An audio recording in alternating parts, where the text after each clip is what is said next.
The views expressed by the hosts are entirely their own and in no way represent the thoughts or intentions of the original author. This podcast is a discussion, shared to spark thought and conversation on the characters and themes of this novel. The interpretations presented in this podcast are just a few of many possibilities.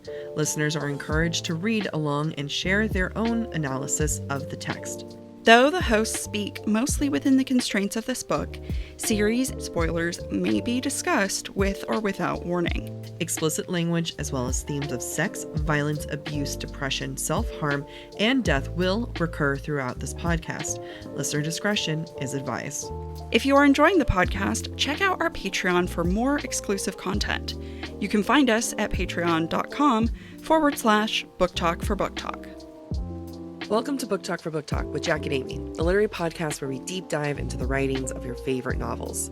This winter, we're hosting a book club while we prepare for our 10-part literary analysis of Sarah J. Maas's Throne of Glass. This is Jack. And I'm Amy, and each week we'll discuss one book from our winter book club roster. By using our literary background, we'll provide our flash analysis of each book, as well as discuss listener thoughts. This week, we're discussing Spark of the Everflame by Penn Cole. I just finished the book 10 minutes ago. And I just was, I have so many feelings. I immediately texted Amy and I was like, how fast can you get on? Like, let's do it. I can't not live like this. Okay, so since you just finished it, why don't you start with your first impression? Well, let's do as we always do. Let's preface this. You and I have only read the first book, and we listened to this on Audible. So do with that as you may. Yes. Do you want to start? Do you want to start the way we did the last book, which was describe this book in 10 words or less? Or maybe describe your feelings in 10 words or less. I'm mad that we have more winter book club books.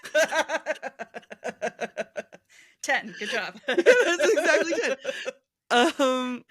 As it was like winding down, I'm like, I'm really mad that we have like, how many more books do we go? We have 5 more books we have to read.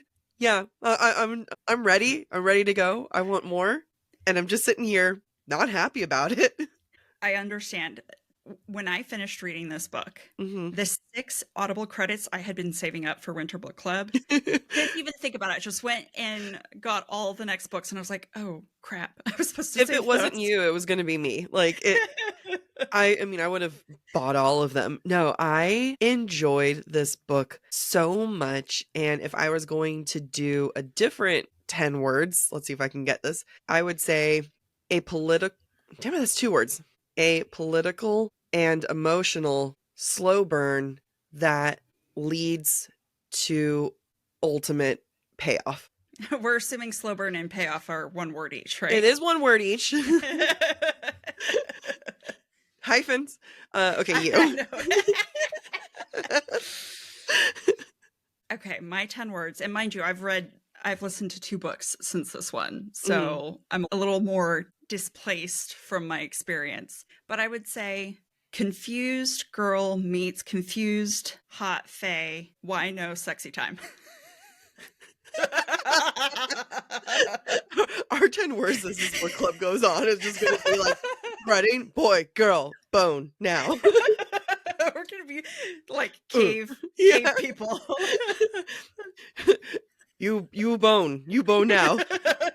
This book is, you know what? Talk about the perfect title. It's Spark of the Everflame, and it is the most slow burn of slow burns. And it's not just a slow burn of romance. It's a slow burn of plot as well. I think in some ways this is a lot of setup, just like we experienced with Trial of the Sun Queen. Spark of the Everflame is a setup book.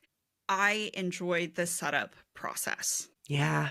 I didn't feel like any of it needed to be cut. I felt like every moment that we saw was essential. Absolutely. My brain is all over the place. So let's just start with the world, maybe. The world is a world that, in the sense of like grand fantasy, we're used to, right? We got magical beings, we got humans.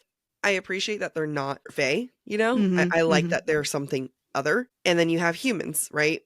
I think that the world is unique. The world has like I mean, there's obviously info dump because like, it's a fantasy book, you have to have info dump. But at the same time, there is so much to the world we don't know about. Mm-hmm.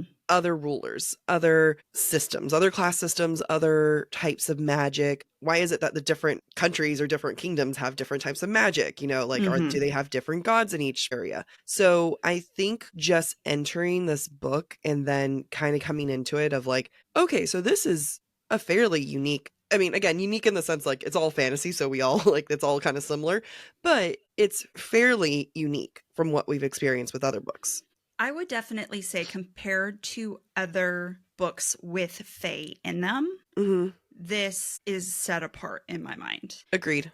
Right? Because normally a hybrid or mixed blood individual, Mm-hmm. like what's their name? It's descended. That's what it is. It was a D Descended. word.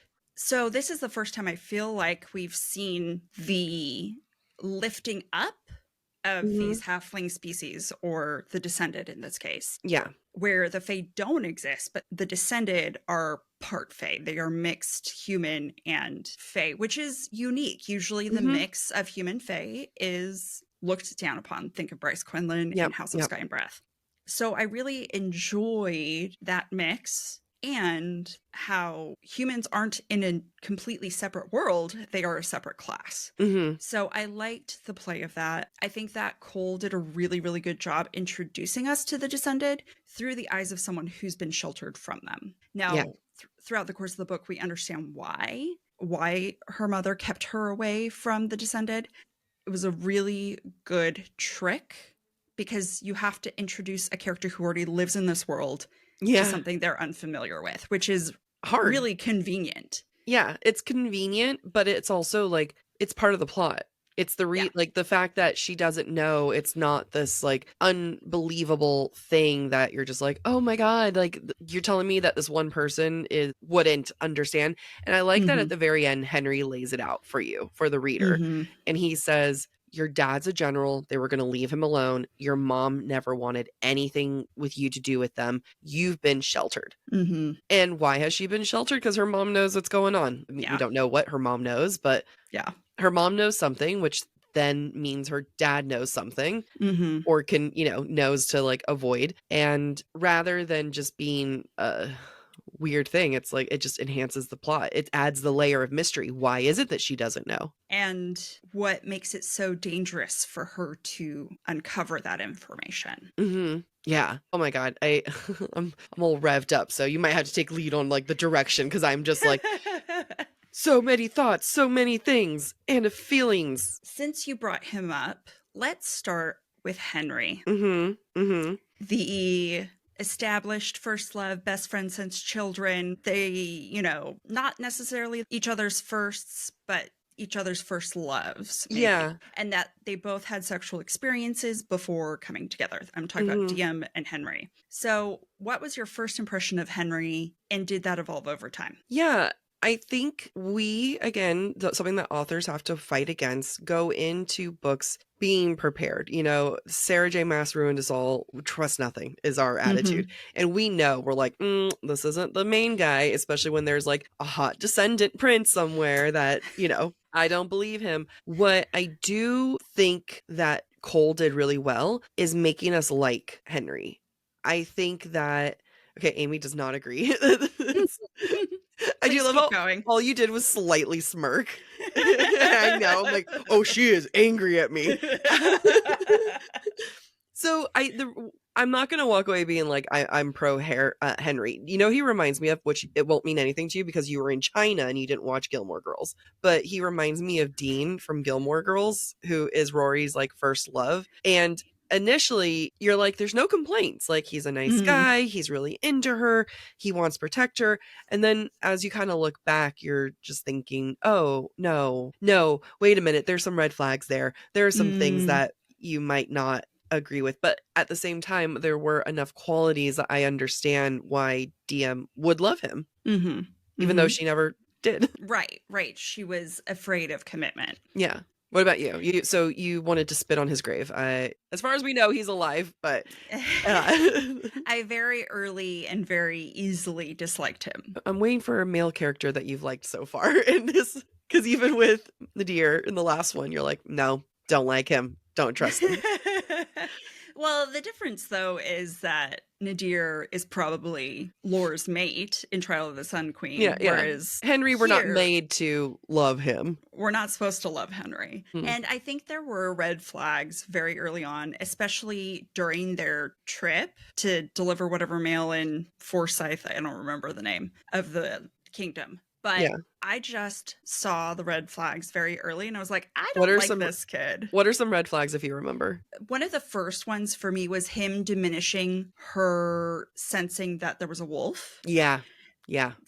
That was really big. But even before that, I didn't necessarily like him. I can't remember off the top of my head why, but that solidified it for me. Hmm. That I'm like, you can't diminish your partner's feelings or thoughts or concerns. And DM, in her own way, is a little naive. Yeah. And that's a nice way of putting it. Others might call her stupid, right? She doesn't deduce a lot of things about herself very quickly. And that's fine given the context of how sheltered she's been.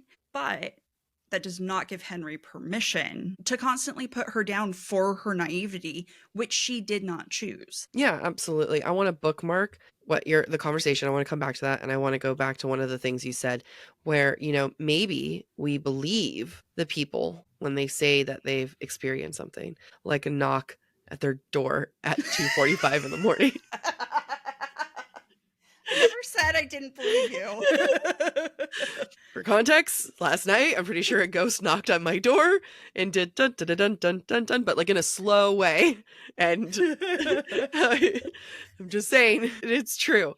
Okay, back to what you were saying. Yeah, I think that Henry is the perfect example of a first boyfriend and a first love. Yeah. He is the kind of guy that, the red flags are there, but even in that example of the wolf, right? He doesn't believe her, but he also supports her by saying, no, it was there. Like, you know what I mean? So you can kind of almost justify it. Don't worry, I wasn't fooled.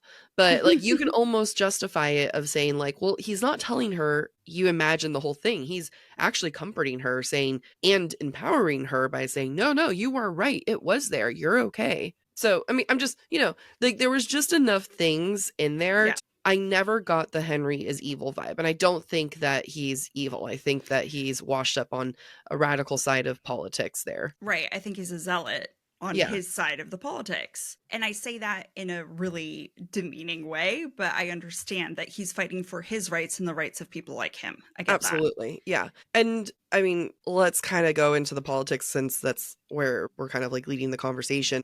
But especially, I love where at the end of the book, DM points out that she has Henry who believes what he's doing is going to help humans, and her dad who's doing the absolute opposite thing, but fully believing that he's going to help humans, and both not being right. Like both of them are just, it's there to hurt people. And she doesn't have an answer. It's not like she's coming in and saying, if we all just hold hands and get along. It's like, I don't have an answer. I just know that this doesn't feel right. Right. Both sides can be wrong, and she cannot know what the right path forward is. And that's fine. And it is very much like our society. It doesn't matter what your politics are. It doesn't matter what your background is. What you choose to believe, I'm going to guess, is what you choose to believe is best for everyone. And that's what's really hard is like trying to believe that. I mean, and you can take that attitude and do the same thing with the descendants. They choose what is best for everyone is to kill the kids. There's a lot of people in the book who think they know what's best, right? And what DM does is keep us as readers in check of saying, okay, but killing like this, hurting a little girl, getting her sick on purpose, that's not okay. And I think like there's a lot of room for Henry and the Guardians and everything. Like, yeah, they need to fight back. They absolutely need to help the mortals, and they need to be able to like go out there and like do what you got to do to get your rights. However, it's like, DM sees the destruction of it and is like, this can't be the only way. Right. It's a slippery slope, right? Does fighting for your rights justify senseless killing or senseless harm? Especially when it's not like a battlefield, right? It's not Right. like that they're going into battle and this is, two soldiers fighting each other. These are innocent lives Mm-hmm. that you see at like the warehouse, like people died and she's having to like drag them out. And then DM keeps referencing the little girl who they poisoned. It doesn't Mm-hmm. matter that they were like, oh, she's fine. She could have died if she She could ingested have. it. Yeah. And they were willing to risk an innocent child's life for her to get into that house. I think this book, one of the themes that it has is there has to be a line somewhere Mm-hmm. of what's right and what's wrong. I think that it's done a great job by we don't have a single line drawn. We just know something feels uncomfy. Right, exactly. How the current status quo operates is not good. And how the self appointed rebels operate is also not good. Yeah. And there needs to be discussion and compromise rather than just constantly fighting each other. Which is also funny because she actually has the ear, the prince of Mm-hmm. the country. So, he clearly wants to listen to her and talk to her. He Yeah. asked for her opinion. So like there is a method. Like she could like there is a third option that she's not willing to entertain. Like Mm-hmm. you don't want your dad to go and fight. You don't want your Henry and the Guardians to go in and fight. What can you do that can potentially help this nation and your people? I don't know. Right. Talk to the prince that won't stop touching your thigh. I think that's a great option. That's a good start. It's a great start. You could be like, okay, I'm going to have you touch my thigh while I recite to you why mortals deserve rights. Your penance for touching my thigh is you must listen to me lecture Yes. you now. Yeah. And he's open to it. Like, Yeah. Luther's done nothing to show that he's not a nice guy, He's into her. Use your body. Like, I'm not, I was going to say I'm not saying it, but I am. Just like use him for your advantage. But she's scared because she's attracted to him. I get it. I think we need to talk about DM and her sometimes willful ignorance of what's going Yeah. on with herself, because I think some of our Listeners, listeners yeah. found her very aggravating. All right, let me pull up some of these negative thoughts that people, negative thoughts, things that they did not like. DM, one of the worst female main characters I ever read, all over the place with no real reason why. Okay. I think there were more too, but Oh yeah, no, okay, there's that one. And then DM is the most annoying main female character I've come across. I don't know how many times. Where to begin? DM is so dumb and frustrating. DM is dumb. DM makes obvious screams at the page while reading bad choices. DM dumb. Hold on, and then there's like another one which I want to see what they had to say. How many times can the female main character refuse to use violence, which results in those close to her nearly dying? They're literally sacrificing people you care about for peace, but peace isn't happening. Just kill them, girl. Sorry, I have a super fuck everything attitude after this election. That's funny. I get that. That's fair. That's fair. The entire days have been followed, and I'm like, burn it all down. So yeah, I understand that. On one hand, I understand some of the aggravation, right? It is so plain to us as readers. Mm-hmm. DM, you obliterated that wolf. You incinerated it. Like it wasn't a figment of your imagination. You're not having hallucinations, etc. And that happens multiple times, Mm-hmm. right? However, from a woman who has been conditioned since she was 5 years old or younger to believe that she will go mad because it is a hereditary disease she inherited from her father, that everything she saw that scared her was a hallucination, that she's had to take medication her entire life, it is completely believable that she thinks she's going insane. I caught on very early that DM is very mental health coded. Like to me, it was almost like a daydream of, well, what happens if you went off your medication? Things really were magical. You know what I mean? I don't think that DM is necessarily a particular diagnosis coded.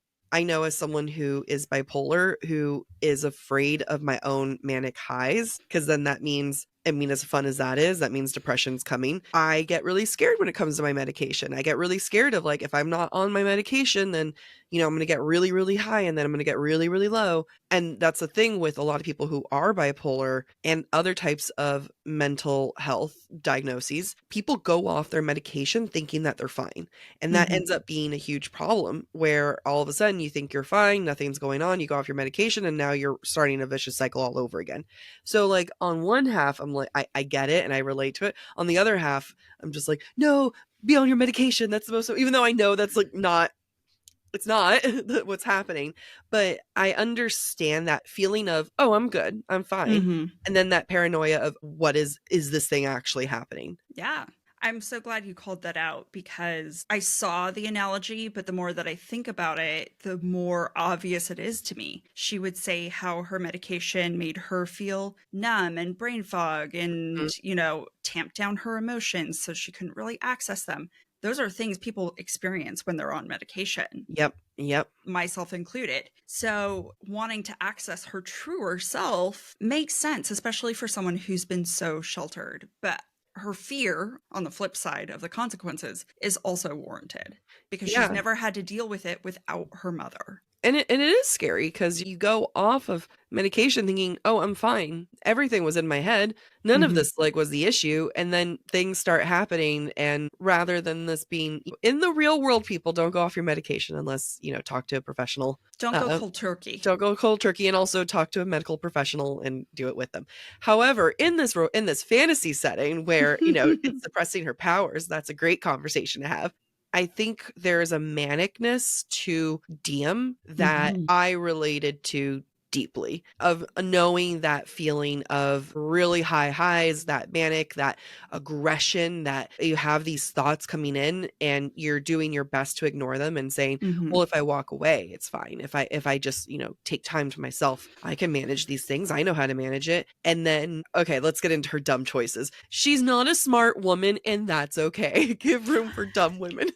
Again, she's naive. Yeah. She's been told what to do her entire life. Yep. And the second that that authority figure is out of her life, she's like, fuck it all. I'm going to do everything I'm not supposed to. So it makes sense. This is a late blooming rebellious person, a teenager who rebels against their parents. She's just later in life because of her circumstances with her mother. I think it was done really well. And the other thing I'll say about Diem and her poor choices is that it is so obvious from her anger and whatnot, she doesn't trust herself. Mhm.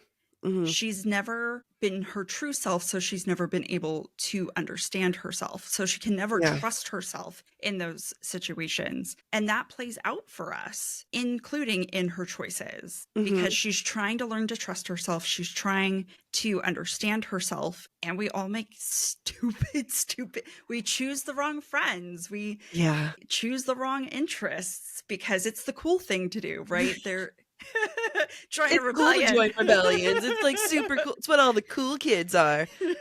It's yeah, I see what you're saying.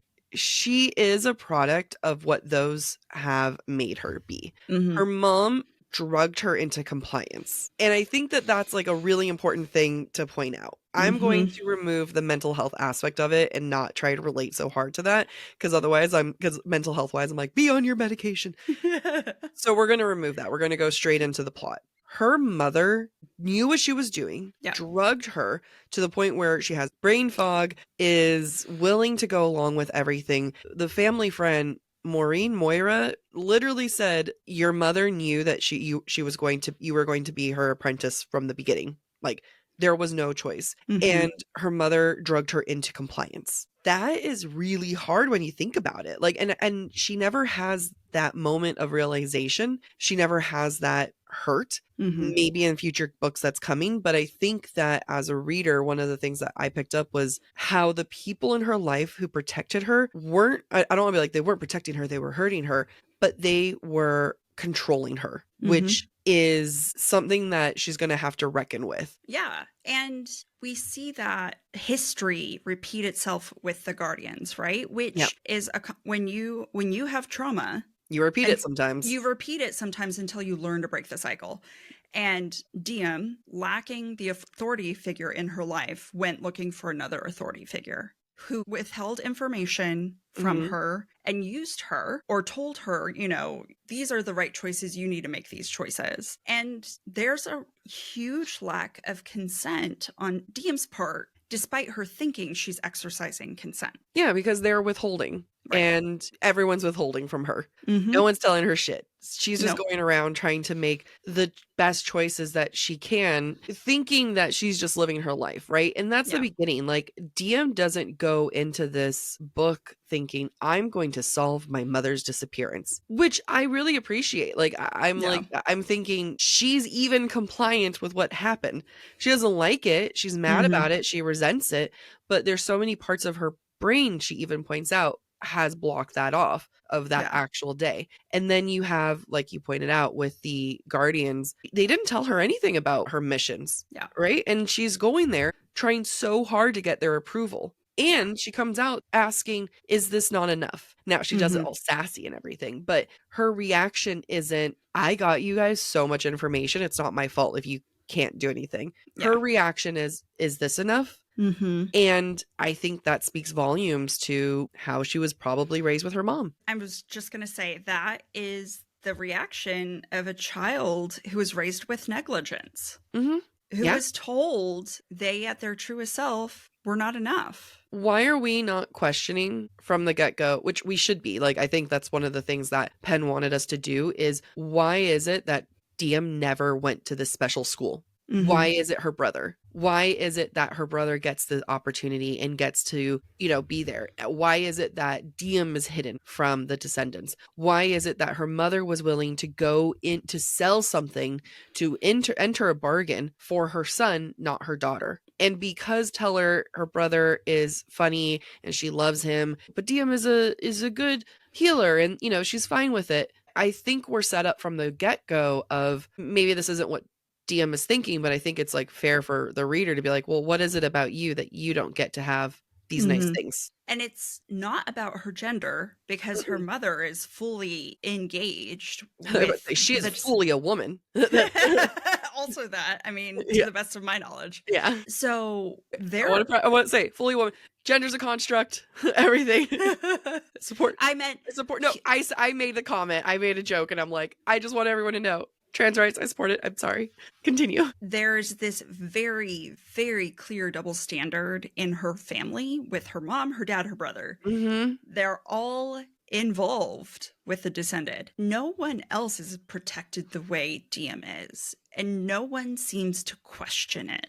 Not even Diem herself. I mean, she does to an extent, but not really. No. And that is hard because, I feel like there might be a dismissal early on. And I think we do kind of get it. And I think it's Diem's dismissal where it's about her eyes are pale, her eyes Mm-hmm. are gray, her hair is white. There's this, you don't want to have to keep saying, no, I'm not, I'm not a I'm not half. descended. Yeah. I'm, please don't kill me. Yeah. I'm sure that's like easily dismissed and everything, but her mother was the healer to the king. Mm-hmm. You don't get more of a direct connection than that. If Diem was allowed to be in the city and allowed to be amongst everyone, she had the ear of the king. It was Yeah. fine. Kind of shifting more about Diem's stupidity. Let's kind of go into her. I love her anger. I love the constant fight back. Mm-hmm. I love that she tries to fight against that. I love the times where she doesn't fight against that. I think that there was a lot of layers and complexity to her. I think so too. I think, whether it's the thing that's repressed within her that makes her definitely partially descended or partially something else, who knows? We don't know because it's the first book, but also just her morals. It's not always the whatever secret she has inside her. Sometimes it's just, this isn't right and I don't like it. Yeah. And it's a very, very complex situation that she finds herself in that she doesn't understand and that we have a hard time parsing too, but I identify with. Mm-hmm. And I'm sure to some extent other readers do too. Yeah, absolutely. What I loved about Diem is that I felt like she was a unique main female character. I feel like I haven't seen this personality on other female characters in the sense that it was carried through. I Mm, think sometimes in some books, we might get the beginnings of these personality traits, right? This feisty woman who's, you can't tell me what to do. I'm just this fat, like the sassy girl, right? And yeah. you lose that throughout. And I think that the question was, well, what happens if you actually get a character who has these personality traits that doesn't disappear? And I feel like what we see is this woman who is compassionate. She cares about helping others genuinely. Like she cares about her family, she cares about her friends, and she cares about Mhm. strangers. We also see someone who is severely hurting and handles that with anger. And then another layer to that is you see someone who's not afraid at all. I mean, she's afraid of people, but she's not afraid to say what she wants to say. I mean, she says things to the point that hurts her, hurts the situation. Yeah. And I get saying things where you're like, well, I was going for the zinger, but maybe this was too far. And again, those are traits that I see so many times in other female characters and other books, other heroines, where it just kind of like dwindles off. Yeah. And this is one where I feel like Penn Cole, the author, was thinking, okay, well, what happens if this really was her personality the whole time? Yeah. She's not enjoyable all the time. Right. And that makes sense given that she and her family and the people she loves are in this really shitty situation, and everybody's solution to the problem doesn't jive with her. Yeah. She's not okay with it. Like her anger is justified. Absolutely. And I feel like her anger is justified, and she's funny. Like I think that her humor is also very different than the other female characters that I've seen. Yeah. I can't put my thumb on it. The parts that stuck out to me is where she's teasing her brother about liking Lily, and she's getting her dad to tease him right along with her. And then the brother brings up Henry, and she thinks, all right, well, I deserve that one. Yeah. Or like she yells at Luther, like, I will cut your royal balls off and shove them down your throat. Like, I love that so much. But like, Yeah. that's just her, and that never Yeah. changes of who she is. And I think that Lily does a great example where she tells her, I think my brother likes you. You were mean to him. Yeah. She's like, I wasn't mean to him. He was being a jerk. I was just calling it like it is. Yeah, and I can't put my thumb on it necessarily, but I feel like sometimes DM's personality is just such a combination of funny and destruction and gruff, very against the grain. Yeah, I agree. And I don't mind it. I mean, maybe because I identify with it, but Yeah, right? I'm like, I thought she was fine. I think we can be stupid. That's okay. Nobody can be perfect. I think the reason why I'm okay with her stupidity is that her stupidity makes sense from her story. And so whenever there are these bad choices, even, where she's running around in the palace trying to get to the boat, it's stupid, but at the same time, she got away with the other situation, right? So why wouldn't she think, oh, I can be a spy. Yeah. I got into the other house just super easy. I'm great at this. Honestly, I would have thought the same thing Yeah, if I were DM. And that's the thing that I understand people's frustration, because for us, we're like, oh, we've already figured out your entire story, DM. Like, we know who you really are. But DM is put in situations where everything she does, stupid or not, makes sense for her upbringing, her background, and how she's been used her entire life. I worry if I think I solved the problem as to why we like her is we have big egos. Shh, I don't talk about mine. Of sense of like self of yeah. Is my ego big where I walk into a room and I think everyone loves me? No. But is my ego big enough to think that I'm right? Yes. Or that I'm very capable? Yes. Yeah. Yeah. It's like, I can do it. That's fine. Yeah, it's fine. I've done it before. Our ego is what led to us buying a saw and sawing apart my furniture to make room in your bedroom. Yes. Like, you have to admit that takes a little bit of ego to be able to be like, well, no, we can dismantle this giant chair piece by piece in our slippers. Wearing sunglasses to protect our eyes. We can wear sunglasses and a glove and slippers and just saw this bitch apart. It's fine. There's nothing wrong with it. Yeah, I think what she has is ego, an inflated sense of like capability. Even when she doesn't believe in herself, it's Yeah. like, okay, I'm gonna do it. Sorry, I had another memory of like some of my favorite one-liners when she runs. So I was thinking about like she runs into the building, like when the buildings exploded, and Mm-hmm. she's there trying to save some of the guards that are in there, and she sees all these people that have died, and she realizes, wow, I did this. I was a part of this. Mm-hmm. And she decides, I don't want to be a part of this world anymore. And so she gives up and she sits on the floor and she goes, okay, this is it. This is my time. And then the voice comes in and she's like, God, I can't even die in peace. Fine. But like there's a certain sense of ego and bravado where even when she decides that she's going to die, it's kind of like all right, well, this is my choice now. This is what it is. And then Mm-hmm. when she decides to live and pull those guys out of the fire, all right, this is my choice now. This is what I'm going to Mm-hmm. do. I wonder to what extent Cole injected some of her own self into this character, Yeah. because it feels very authentic and it's not contrived to Mm. me. Diem feels like a real person in her mannerisms, the way she acts, the way she thinks. When I think about the books that we've read so far, I think about Lore. I don't think Lore we'd be friends with Lore. I don't think we would hate Lore. I just don't think that like, she's an immediate part of the friend group. Diem, I can see hanging with Diem. Mm-hmm. Like Diem, and the reason why we're bringing up last week's episodes because we recorded it yesterday. Yeah, that's So right. Diem, I think can hang. I think she's part of the club. I'm Yeah. cool with her. So stupidity and all, stupidity embraced. So we're gonna go into one of the most liked topics, and I'm fine getting into this a little earlier, and that is Luther. Luther. I haven't seen you grin like this for a male character, for a male in a long time. I know. He's the first book boyfriend in a long time that I'm like, yep, he's my book boyfriend. Damn. Yeah. Wow. What did you like about him? Part of me liked the fact, first off, that he does not necessarily like or trust Diem until she saves Lily. Even after. Yeah. Even after that, it's like a begrudging, like, I know I shouldn't trust you, but I'm going to go against my better judgment to give you a chance.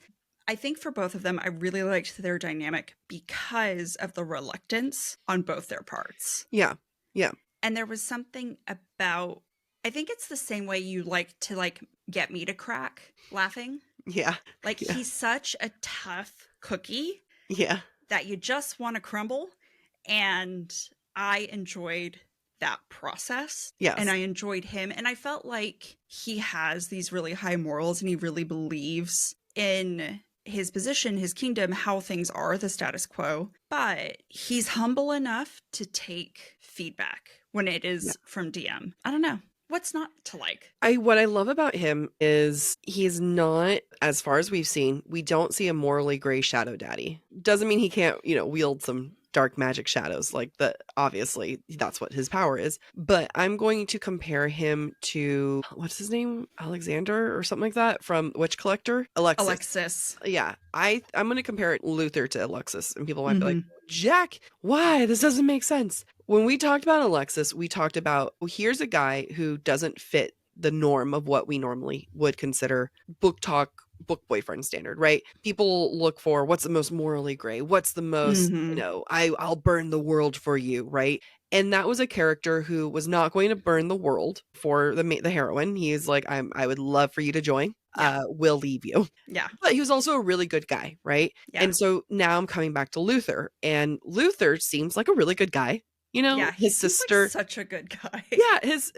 And yet, what is it about him that I'm walking away with more butterflies than I did with Alexis, right? Because, and I don't know if it's the slow burn of it. I actually bet it's the slow burn of it that, we got Alexis and we got like hard, they're in love and now they're boning in the forest despite having not brushed their teeth in weeks. I think the slow burn helps quite a bit. It made me believe the attraction.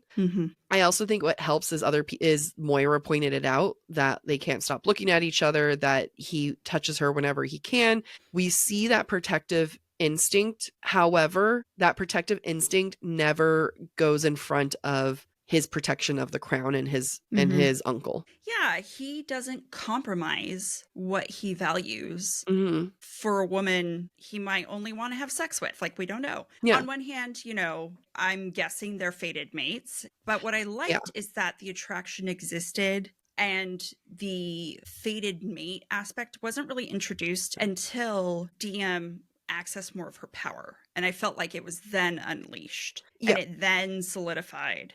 Oh, this isn't just attraction. This is more More. than that. And yet he is not willing to compromise for her. And I really liked that. I didn't realize how tired I was of Morally Gray. I Yeah. think that I've always loved Morally Gray, but to me, Henry is more morally gray than Agreed. Luther. And I Agreed. think Luther is a breath of fresh air. I agree. Perfectly said. Luther knows what's right. Mm-hmm. Luther knows that there is wrong in the world. Now, the difference that the luxury that Luther gets that Henry doesn't get is that Luther can make a difference. Right. Now, has he been able to make much of a difference now? Well, no, his uncle's been in power, but there's a chance that he'll be king and, he wants to hear what DM has to say. So there's opportunities. Has he done the best he could in his life to make this world a better place? Probably not. Right. But he does have more of a luxury than Henry does. That being said, there is a code to him, and like the most morally gray thing we get is that he stabs the guard, but in a way that he's going to heal from it quickly, and it's just going to hurt him, And sure, maybe that's not great, but I've seen worse in books. Well, and to me, that's the ruthlessness of that you're gonna you're gonna have to fight for the top position when the time comes. But you don't have to be senselessly cruel to prove yourself. I also think in that scenario, here I am justifying a person who stabs another person. But in that scenario, the guards had defied Luther multiple times. By assaulting a woman. Exactly. There had been other times where he said, hey, let her go, or, that's enough. Now, here they are doing it again. So, you know what? I'm fine with the stabbing, quite frankly. Oh, me too. How much they physically assaulted her, not only in sexual ways, but unnecessarily abusive ways, constantly in front of their prince, who tells them no. He could have stabbed them sooner. Honestly, probably. Yeah. Yeah. But that speaks to his goodness that he's willing to let these people learn. And when they're obviously not learning, he's like, okay, I got to stab you. And that comes into probably being a good leader, a good, having morals that he's trying to stick to. He doesn't get to go and hurt someone just because they hurt her and burn the world down. He's still their leader. He gave them instructions. He gave them multiple instructions. They didn't listen, and now this is the punishment. Right. And the punishment does not risk their lives the same way that the Guardians risked the life of a child. Yeah. He knows what he's doing to mete out punishment. Exactly. I really enjoyed Luther. I also enjoy the respect he has of her choices. He tells her, you know what I feel because I feel it too. Or, you're going to keep believing that you don't have magic. You're going to keep believing that you're a human. He tells her, like all these things. And then she just says, nope, la, la, la, la, la, I'm going to leave. And he tells her, so this is the last time I'm going to see you. And she says, yes. He lets it happen. He's not happy about it. But again, he's got duties. He's got things he's got to take care of. Yeah. When DM chooses ignorance, when DM chooses the Guardians, when DM chooses all these things, he's like, you don't have to make this choice, but if that's what you're gonna do, I'm gonna walk away now. I mean, he gave her so many outs, right? Like, hey, come out of the pillar. I promise I won't hurt you. He's giving her every opportunity. And I know as a reader, you're thinking, like, just tell him that, you were working for the Guardians and you're sorry and everything. But they've just had only a handful heated encounters. He's done nothing to earn her trust. He's done nothing to go and make the slums a better place. I get that people might be frustrated that DM doesn't give him an opportunity, but he's also, outside of a few hot moments, has never worked to show that he is a person willing to fight for others. Others being human. And willing to change circumstances that benefit him. Yeah. And I think that's important because if DM and Luther decided at the end of the book, you know what, despite this situation, we're just so attracted to each other, we're going to be together, we're going to figure it out, Mhm. I wouldn't have believed it. Absolutely. Even if they had slept with each other, I wouldn't have believed it. Yep. Yep. DM is too independent and headstrong and mistrustful. There's so much journey left before the two of them can really come together. Yeah, I mean, and it really goes from heated moments, some hot tension. And I agree with what she was saying in the moment, though, of her being mad at him. She was like, "You thought I hurt him." Even though she knows, of course, he should expect that. Like, that's the right thing to do. But that doesn't Right. stop the hurt of, hey, I was there. We had a moment. You thought that I was there. Rationally, you can have these two thoughts, right? You can Yeah. understand the situation rationally. And then you can also say, I'm still hurt. And that's what we got in that moment. And I think when I see these moments in a character, I really get it because Yeah. it's like, that's the reason why she's not stabbing his balls. Like she has enough wherewithal to be like, okay, I'm mad, but damn it, it makes sense, but I'm mad at you. Which we all go through that too. Oh, absolutely. Yeah, I really enjoyed Luther. I'm convinced. I mean, at this point, I don't know. We haven't read the other books. I haven't even read the description of the other books. That there's some past life situation happening. Interesting. Whenever there's memories and Yeah. stuff, You don't I'm think like, they're premonitions of the future, you think they're memories of the past? Okay. that's just me. Yeah. You know, I love it. I love a good, like, I feel like there's not enough past life stuff. I want to write a past life thing. Big fan of past lives. The idea of like, like if you're gonna make them faded, make them faded through lives and Through time and space. exactly. Yeah. Love it. So I don't know why that made me think of the mother, Orly Bellator, that's what it is. DM's mother, Orly Bellator. Were you shocked by the epilogue that we get Orly's point of view? No. I mean, Okay. I think we never get a moment of like she's dead, especially when we realize that the dad probably knows where she is. I think where I'm at mentally is, oh, so you're saying that DM accepting her fate is linked to the king's death. Had she accepted that moment that, okay, I welcome it, maybe the king would have died sooner. And maybe that's what her mom was hoping for. I think the mother is the highest up, or was at one point high up with the Guardians.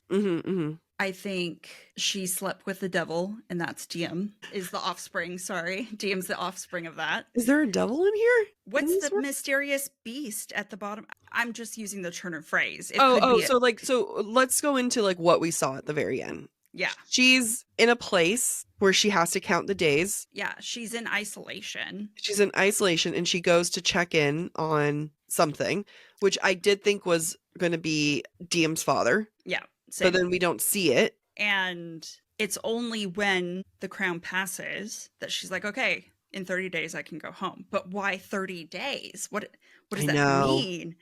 Like you, I didn't expect the mother to be dead. I enjoyed seeing her perspective because she is as calculating as I thought she would be, given what she was willing to do to her own daughter. Yeah. I mean, everything is happening the way that she was expecting, minus the fact that the death took 6 months to get there, right? Right. Minus that part. Clearly, there's some things in play. I think there was a lot of clues when Henry was talking about the other kingdoms. Like, there's one kingdom that women have healing magic and men have death magic. And then I was like, oh, okay, so DM is going to have both because she heals Lily. Right. So we can assume she has healing magic, and then you have Luther who has dark magic, which you can guess is probably going to be like killing magic. So I kind of was thinking, I'm like, okay, either her dad, DM's dad, is either an actual god and she's more descended than any of the descendants, right? Yeah. Or she's like, there's this whole other, different kingdom father situation. But I don't think that it's going to be just her being a half deity.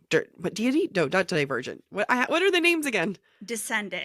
Yeah, I think she's going to be more than just half a descendant. Yeah, what is the law? It's something progeny law. Yeah, the progeny law. Yeah, so I agree. I think she's more than that. I think her father is a kindred or something of that nature. Something higher, larger than life. I also think, now we're just going off into Luther. I think Luther is one of the unlawful progenies.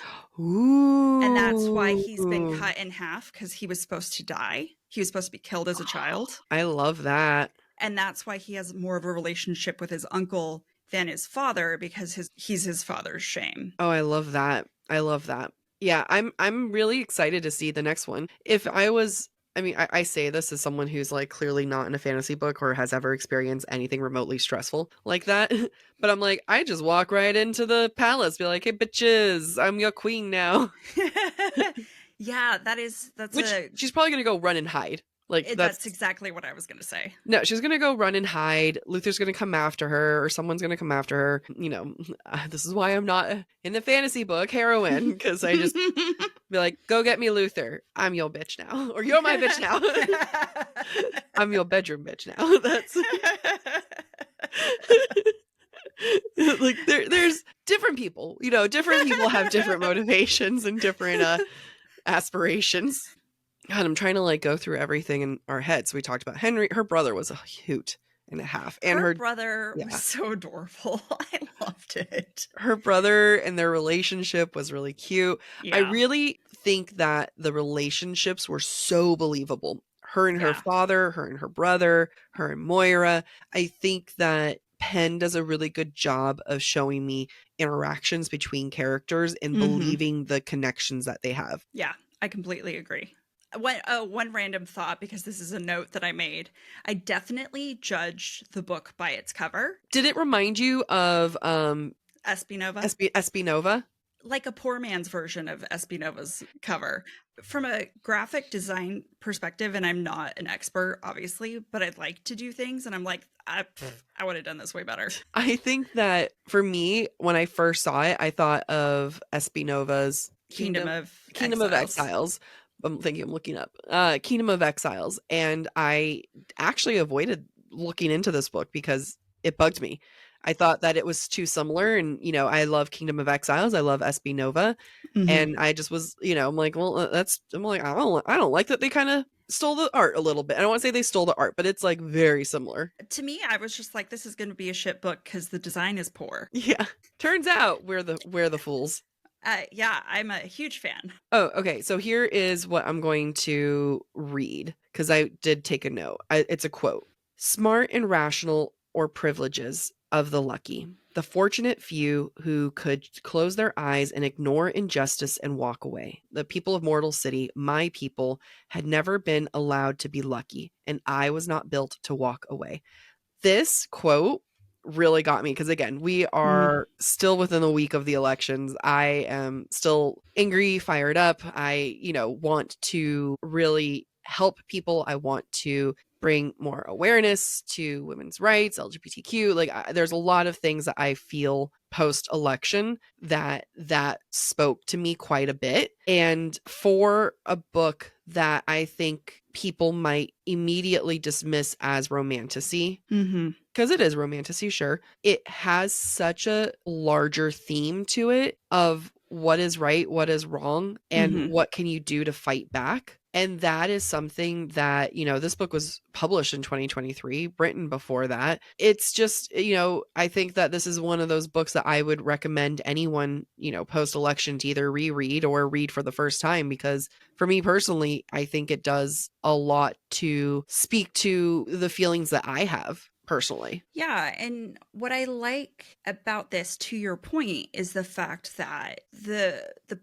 politicalness of it, the fighting for rights aspects, normally not my cup of tea. I feel like, however, the way that Cole tells this story and Diem's story, the politics, the rights are so inherent to us as humans, and it's so fundamental to who Diem is and the plot. Mm-hmm. You couldn't separate the politics Yeah. from the characters. And somehow Cole is able to really beautifully balance both sides, both the characters, the character development, as well as the politics, rebellion, fighting for rights, etc. But neither detracts from the other. And I think that's a really, really masterful way to tell a story. Absolutely, especially for a book where I think the themes are so important. I think that the conversation of like, what does it take to do what's right? What does it take to fight? Like what is all of that? Like what Mhm. it does it even look like to fight for freedom? The fact that you have that heavy theme mixed in a book where all of a sudden I'm just like, are they going to kiss? Is done so well. And Yeah. I applaud her for that. It does make me interested of like, okay, well, how are they going to fix this world? What other injustices? Like, because at the very end, Henry talks about all the other injustices going on, about Yeah. humans being baked alive in the desert, about them being used as lab Experiments. rats. Yeah, Yeah. experiments. Like, there's so much that he listed that. And I'm so happy that she saved that in the end because, Mhm. again, I personally don't sit here and condemn Henry. I sit here and, like, I don't like the actions that are being done, but at the same time, I 100% understand why that character is doing what he's doing. Exactly. And I think all of this is so relatable to our history as a society in past, present, future. And I think that's what makes it so much better than, fighting against the King of Hybern or these foreign Yeah, queens in agreed. Akatar, because that's just your typical fantasy story of fighting a very defined evil, Yep. whereas fighting for basic rights. It feels real. Yeah. It's finding those really grounding moments in a fantasy book, right? It's Hmm. the, okay, they're fighting against these, half immortal like these immortal type beings that, I love that they don't call them immortal though. You know what I mean? Like these like Hmm. half gods. However, the themes of this book are so grounded in reality, are Yeah. so close to the truth of our society that it ends up making this book so much more than just a frustrating female character, which, like, again, Hmm. I would even add to, I give Diem more wiggle room. She's someone who's under, ooh, okay, hold on. Another layer of this. This feels like a character or a person who's had privilege, Hmm. who's had a lot of privilege in their life, and I can relate this to a lot of people in our real world who never had to think about things, who Hmm. never had to think about, and yes, they see hard things, DM goes and she helps, the sick, she goes to the slums and she sees things, so she's not like completely ignorant, but she's never had to face it head on. Now you have a character who is being forced to recognize her own privilege Hmm. and recognize doesn't matter that you quote unquote see things. What matters is the fact that you haven't had to feel those things. Yeah. You haven't had to experience it. And that is a very humbling experience that I know a lot of people have to go through. Hopefully they go through, and then come out on the other side saying, "Oh my God, you're right. I never had to." And DM says that. DM says, "Oh, everyone else in the town has been affected by tragedy by the descendants, and yet she has not." When you think about her as a character and these stupid choices and the stupid things that she does, she's a young woman who's being forced to reckon with the reality of experiencing things that she's only witnessed, not felt, which is Very really, eloquently said. I tried so hard not to say like, you have no idea, which I know there's probably still a million likes in there. I will say though, I would like to formally apologize to you, Amy, Oh, why? because at one point I called you. I mean, this was after the scene of, right before the king dies and the, DM is in the room with him and then all the guards come in and she's holding her knife and I called Amy and I was asking her, Amy, can you please tell me, are they going to think that she did it? Is Luther? And you did a good job by not, you gave me enough to go through and you said, there's a little bit of this, a little bit of that. And then I said, you're a bad friend. Because you wouldn't tell me more. But was it worth Thank it? you. Yes, it was. Okay. Which is Yes, what it I was. said. I said it Yeah, would be worth it. you did say it was worth it, and it was in fact worth it, but I want to apologize because on the phone, you're like, "You're good. It's going to be worth it. It's going to be your words. It's going to be a little uncomfy, but it's going to be worth it." And my response, "You're a bad friend." You said you wanted spoilers, and I'm like, she never wants spoilers. I don't It's trust her. true. Best friends is about knowing what they. I just needed someone to hold my hand, thinking, I'm like, I can't have them lock her away. I can't have this, but I didn't do it moment. Yeah, yeah. It was allowed. So thank you. I appreciate you. You're my welcome. friend, because that would have sucked. Because no, I mean, if you had spoiled, I would have survived. But I'm happy the way that you delivered the news to me. I'm glad I delivered it in the right way. Yes, yes. I've been enjoying these books for Winter Yeah. Book Club. Yeah. I was telling someone recently, we got a bunch of bangers. Like compared to summer book club, this I know. book club is going way better. I'm worried because I'm thinking like, did we lose our touch? Are we too tight? No, Have we we are not. okay. Yeah, I'm worried about us. It's like we haven't had any, serious critical notes, but alas. Were there any other comments from our listeners that we should read? Let me go through. I yelled, "How stupid are you? What the fuck? Where to begin? DM is dumb. Felt drawn out. Slow. DM. I think we Everything was already about took. how dumb DM was."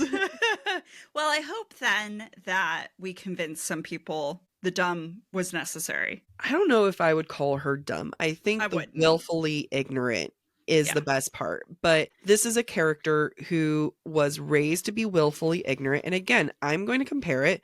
I don't know if this offends any listeners, but like, what of it? Sorry. Love you guys. But I think that this is a good comparison of people who live in this political landscape who choose to be willfully ignorant, say that they see the bad things that are happening on TV, but they never have to experience it. And Yeah. you don't have to go physically in to experience these things, but opening your eyes and feeling it versus just seeing it, there's a big difference there. The reason why I think that I'm personally not angry with DM is the same reason that I'm not angry when I meet people who are like that in real life, is Mhm. because I feel like it ends up being not my job, but it ends up being a moment of conversation of saying, okay, but what if we were to take these blinders off? What if we were to go in beyond willful ignorance and Mhm. actually have a conversation? And for me, that's like, I think willfully ignorant is the perfect discussion. And I don't want to say a special place for DM, but I have an understanding and a patience that I try to apply with people that I meet in my normal life when I feel like when I see that they have those same blinders on. Yeah. I mean, I personally identify with DM because having grown up, the majority of my formative years in a different country Mm-hmm. where, I was very sheltered, didn't understand not only society there, but society here in the States. Yeah. I understand both Yeah. non-consensual ignorance and then continuing to live in willful ignorance because you don't know any better. I identify with that. And what I see in DM is someone trying to be better, someone that's trying to make up for their ignorance Agreed. and not understanding that they're still very ignorant and making bad choices, because I've been in that place. I think about all the really inherently racist things that I've done, not because I'm racist, but because I didn't know better. Yeah, I agree. I mean, I'm not saying like I agree. I mean, you've done those things, but more of like, I just agree with everything where, a lot of people are raised in I was raised in a very conservative upbringing, not different kind of conservative than yours, but like I was also raised in a conservative upbringing. And it is really hard to just kind of one day be like, wait a minute, something doesn't feel right here. Of Mm-hmm. this doesn't feel this right. And that combination of willful versus imposed ignorance is Mm-hmm. another huge one. And I'm so happy you pointed that out. Wow. We had a great conversation. I think we did too. I really hope that people hear this because I don't want anyone to think that we come from some kind of self-moral high ground. Because when it comes to this book, when it comes to the modern politics of today, I think that the best thing that anyone can do is be open and compassionate to conversations with people who do not look like yourself, who may not have the same orientations, same religious beliefs, and same everything, and having these conversations and asking yourself, how can you be more understanding, compassionate, and live your life that way? And I think that when we talk about books, especially in today's climate, and especially when it comes to like this week, we're on BookTok, the conversation of, are books political? Mm-hmm. They are. Yeah. They are. Books are political. Like, I can't, even a book that could be the most smut book in the entire world that doesn't talk on politics at all, the fact that you're even able to read it is Mm-hmm. political. Yeah. So I just feel passionate about this because this doesn't come from a place of moral high ground. This comes from a place of conversation is just so important. And that's why these books matter. Yeah, because they spark conversation and they ask us to look inward Yeah. and outward. And if we get to see hot people fuck, then for the best, you know? Ugh, makes it worth it. Exactly. Although some of the fan art I'm a little disappointed in. Because DM specifically says, she looks to another character and she says, oh, they're, they have the body type that's like cute and petite, and I'm tall and muscular. None of the fan art has depicted that. She might be tall and or like, she might be for a human, but it does definitely sound like Luther is this giant compared to her. Yeah, but even then, like, I feel like some of they all make her look petite versus strong, you know? And you don't have to necessarily have thick thighs save lives, but, you just show me a girl with a bicep. That's all I ask. Because I don't have one. Mine's hidden. Mine's in hibernation for winter. Thank you for listening to this week's episode of Book Talk for Book Talk with Jack and Amy.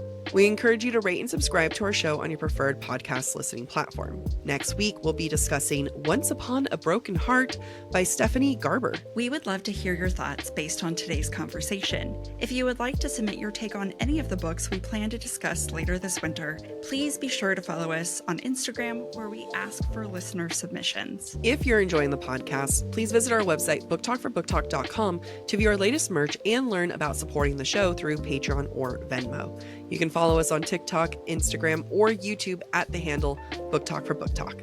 Bye. Bye. Room of Glass. This is Jack. And I'm Amy.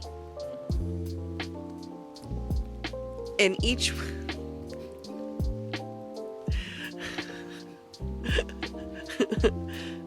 This is Jack. And I'm Amy. And each week, no. I'm not even looking at you either. Okay. This is Jack. And I'm Amy. And each week we'll discuss. Just start. Yeah. It's too early in the episode to get googles. Soba wanted so badly to join me, and I'm like, no, stay, back, demon. I think I did not realize. I keep hitting things. Hands in the pocket. You really are. I express up here.